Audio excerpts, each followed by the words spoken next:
Olá, meus irmãos queridos, que bênção, mais um dia poder estar aqui compartilhar a palavra, né? Que bênção poder ver os irmãos aí também recebendo de Deus, compartilhando, falando aos nossos corações e sendo confrontado pela palavra também, né? Irmãos, eu confesso que eu tinha gravado esse vídeo já, só que eu gravei sobre o capítulo 28. Porque eu já li o 27, já li o 28, um é a continuação do outro, então eu acabei emendando tudo, mas enfim.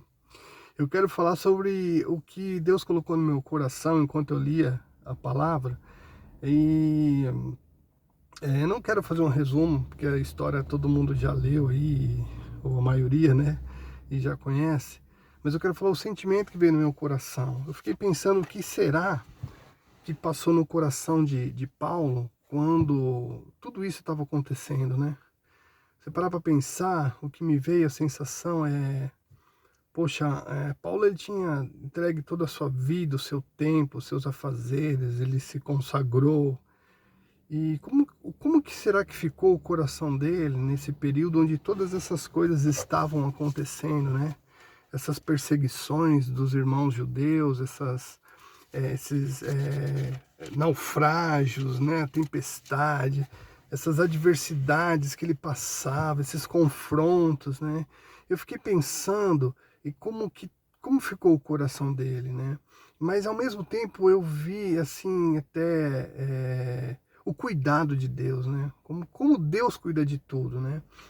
Então o que me veio no coração é como Paulo estava filtrando tudo isso, porque se você parar para pensar, poxa vida, toda aquela dedicação, será que não passou na cabeça dele, poxa, eu me entreguei ao Senhor, eu tenho sido fiel, eu tenho pregado, eu tenho falado, eu tenho ido às outras nações, e tá tudo dando errado na minha vida, tá todo mundo me perseguindo, tanta luta, tanta adversidade, parece que o negócio não vai, né?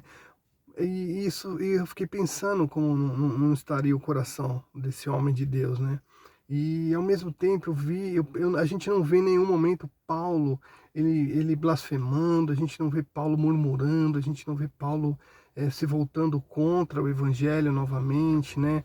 A gente porque o olhar, o olhar de Paulo para tudo isso, eu penso que isso a gente precisa entender também, né? Existem dois tipos de olhares, como a gente tem olhado o dia mal que a gente tem passado, como a gente tem encarado tudo isso, né? Porque é muito comum a gente conseguir pontuar as coisas de ruim que estão na nossa vida, mas e todo o cuidado de Deus, né? E a gente conseguir enxergar tudo aquilo que Deus tem feito, né? Toda a bondade dele, enxergar o livramento de Deus, o suprimento de cada dia, como a gente viu ali, embora Paulo muitas adversidades, mas em todas elas a gente vê a mão de Deus, né? Porque o salmista diz isto, né? Muitas são as aflições dos justos, mas de todas o Senhor os livra. Então, quanta coisa Deus já tem feito na nossa vida. Então, eu fiquei com essa carga no coração, como é que Paulo estava encarando tudo isso. Então, eu penso, irmãos, porque o Salmo de número 103, lembro que uma vez a Paulinha compartilhou com a gente esse discernimento que ela teve, que diz assim, Davi fala para sua alma, né? Bendiga a minha alma ao Senhor e não te esqueça nenhum dos teus benefícios. E por que ele diz isso? Porque é uma luta nossa, né?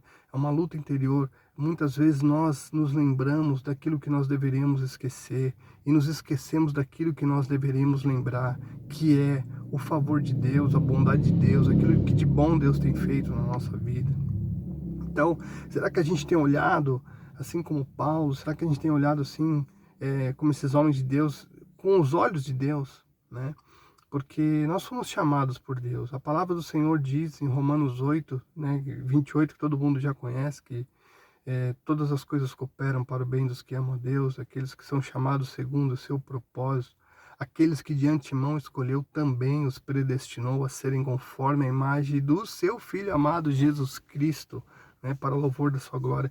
Então, nós somos chamados para enxergar como Deus enxerga. Nós somos chamados para ser como Ele é. E como é que Jesus é?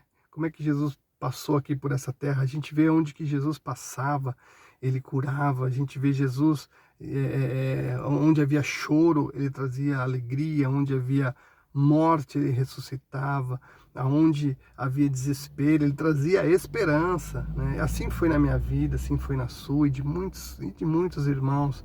Todos têm uma história com Cristo, né? Daquilo que Jesus fez, como Jesus passou e transformou. Irmãos, nós não fomos chamados para viver uma vida confortável.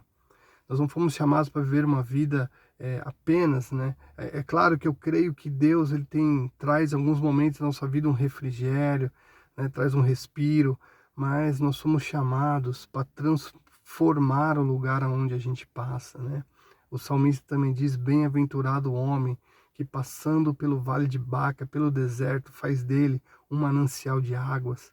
Então, irmãos, eu creio que Deus te chamou, Deus me chamou, para que, a despeito da situação que estamos passando, vivendo ou sofrendo, possamos ser um diferencial, possamos transformar essa situação, assim como Paulo, em meio aos naufrágios, a picada de cobra, os ventos fortes, a tempestade, a perseguição dos irmãos, as injúrias e tudo mais, as aflições, mas em tudo isso a gente não vê ele se voltando contra o Senhor, pelo contrário. E que eu não sei como está o seu dia, eu não sei como está a sua semana, eu não sei o que você tem passado, vivido, eu não sei se você tem passado por um naufrágio, eu não sei se você tem vivido dias de ventos fortes na tua vida, eu não sei o que tem acontecido, eu só sei de uma coisa: você foi chamado para passar por tudo isso e glorificar o nome de Deus, em nome do Senhor Jesus. Que o Espírito Santo te encha de alegria, que Ele está contigo todos os dias. Amo vocês.